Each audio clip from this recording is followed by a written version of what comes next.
Hello YouTube, today we're going to be looking at a new HO switching layout which I've been building. We'll talk about how I nicked the plan. We'll also talk about how I'm experimenting with some 3D printing to help with some of the construction. The layout doesn't have a name yet and I'm hoping you can help me with that. Does this mean I've got my mojo back?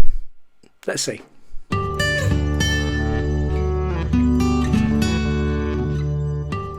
If you're a subscriber or if you've watched any of my videos before, you'll know that I used to have a switching layout by the name of Greenville, which occupied this shelf. I really enjoyed building it and running it and making the videos that I shared on YouTube. But a couple of years ago I took it down with the intention of rebuilding the next layout, and for a few reasons that didn't happen. So in the meantime, I've been playing with toy soldiers with a few friends, and that's been keeping the hobby mojo going and trying to work out what to do next as far as the model railroad stuff goes, looking at various plans and designs and even trying a few out that didn't really get anywhere. Then a few months ago, it looked like there was going to be a revival of the TV NAMM show, so the Trent Valley North American Modelers Show, where I exhibited Brett quite a few years ago now. This was going to be in April this year, and I offered to build a layout, and that gave me a time frame to complete something. And importantly, it gave me some parameters as well. I knew I had to build something portable that I could use at home on the shelf, but then be able to pack up into my car and actually set up at the show as well. I had already been admiring one particular plan, one of the many that's been shared on YouTube and on social media by AlcanMan1. I'll share the link, so please go and have a look because they're really nice looking layouts. I don't intend to copy the layout exactly, of course, but I'll be following the sort of similar plan of industries and so on, because I think this plan will give me the kind of short operating sessions that I'm going to enjoy. Now, as it happens, the plans for the show are actually on hold now, so I might never take this layout off the shelf, but I don't mind. It gave me the spark that I needed to get started. So let's go and take a look at where I've got to so far. So this is the layout sitting on the shelf that Greenville used to occupy. I'll try not to move the camera around too much. It's 6 feet long in the scenic section, and then I've got a 3 foot long fiddle attached at that end. And the reason being, I figured that 3 feet sections would fit into the car much more easily than anything else, to be honest with you. So yeah, 9 feet in total, 6 feet for the scenic and 3 for the fiddles. So quite a bit smaller than the old Greenville, but let's just take a closer look at the track and so on. So I've used Pico Code 100 on this layout, really for ease of use, and because I had a mind of taking it to a show and so on as well. I just thought it's fairly robust compared to the US Star stuff or the 75. Use some little joiners here. I'll share the link actually where I got those from. I can't remember at the moment where they were from, but they're really nice. You can just solder the track ends to those. And as far as the plan goes, it pretty much copies the ones that I shared, with a bit of a deviation. This front track kind of goes a bit straighter and so on, but it's essentially the same thing with a loop with a couple of spurs off it. So from an industry point of view, what I'm looking at is a warehouse towards the back here with 2 spots for standard box cars. And then next to that is another little industry, which is where I'm going to be using the all-door cars. So the idea is that they're probably stacking plywood and using a forklift and so on. So there's some sort of industry that needs plywood delivering.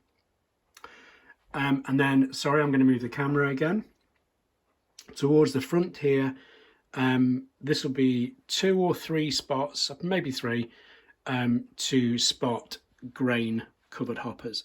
Now I've put the buildings and so on there at the moment, the elevators and so on, the grain bins, but what I'm probably thinking of doing instead is some kind of ground conveyor or auger like this.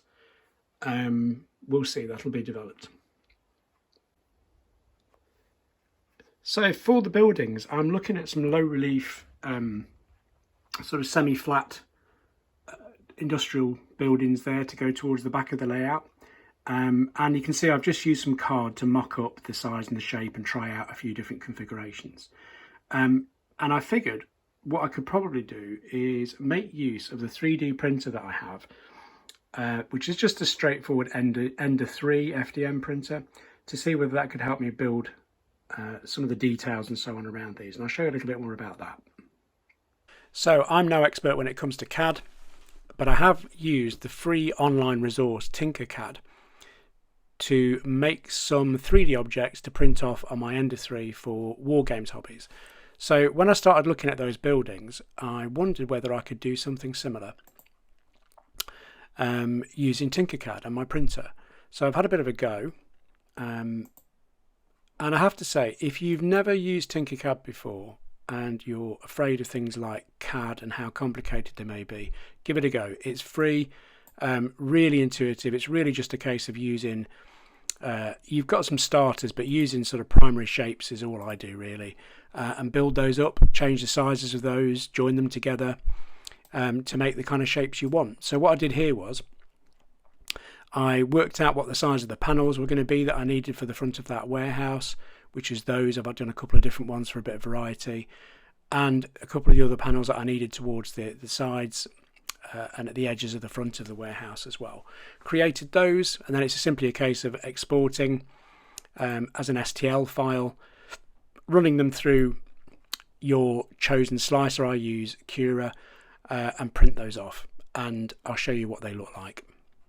And here you can see some of the panels that I've printed off. So here's one that's going to go on the end there, which I'm just assembling around a foam board core for the building for that bottom section, and the top half is going to have, I'm going to use this sandpaper for a textured section, which will just have some downpipes and that kind of thing.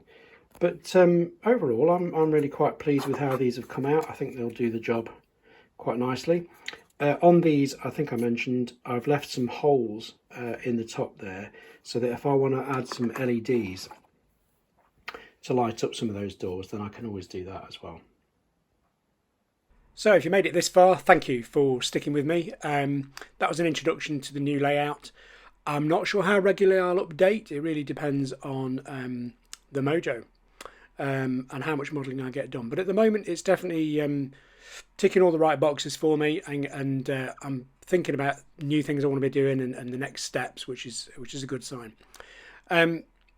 I'd love your suggestions around names. I'll put a few up on the screen that I'm kind of working on at the moment. Greenville was the name that I picked out of the hat as being one of the most commonplace names in North America and USA. I found something on the web, so I was looking at sort of similar names because I don't really want to pin it down to any particular location, and it's definitely a fictitious place really. So any thoughts, any of those suggestions would be much appreciated. Likewise, if you haven't before, please go and check out one or two of those other videos from my old layout Greenville, and particularly the layouts that Alcan Man 1 has posted on YouTube, because they're really great. And then until next time, thanks ever so much. Bye.